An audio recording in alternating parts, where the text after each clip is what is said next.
2013లో విడుదలైన హిందీ చిత్రం రాంజానా ప్రేక్షకుల మనసులను తాకిన ఎమోషనల్ డ్రామా. ఈ సినిమా ద్వారానే ధనుష్ బాలీవుడ్ లోకి ఎంట్రీ ఇచ్చాడు. ఆనంద్ ఎల్ రాయ్ దర్శకత్వంలో వచ్చిన ఈ చిత్రం దశాబ్దం తర్వాత మళ్లీ వార్తల్లోకి వచ్చింది. కానీ ఈసారి కారణం వేరే. 2025 ఆగస్టు 1న అంబికాపతి పేరుతో రాంజానా సినిమాను తమిళంలో డబ్ చేసి మళ్లీ రిలీజ్ చేశారు. ఆశ్చర్యంగా ఏమిటంటే ఈసారి క్లైమాక్స్ మార్చేశారు. ఏఐ టూల్ సహాయంతో కథలో కుందన్ చనిపోదు.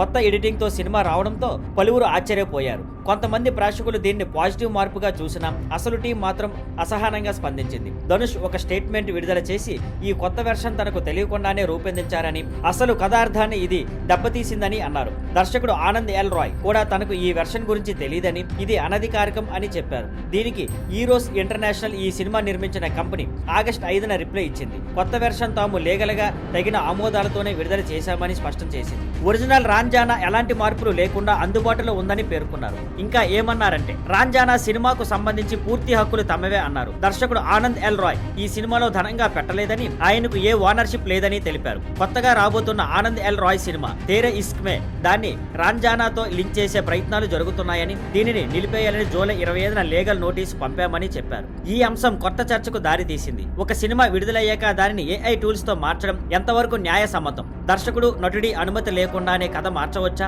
ఇప్పుడు అసలు ప్రశ్న. ఒక కథను ఎలా ఉండాలని నిర్ణయించే హక్కు ఎవరిది? ఎవరు దాన్ని మార్చే అధికారం కలిగి ఉంటారు? ఇది సినిమా ప్రపంచంలో ఏఐ ప్రభావం ఎలా ఉండబోతుందో చూపిస్తున్న ఉదాహరణ.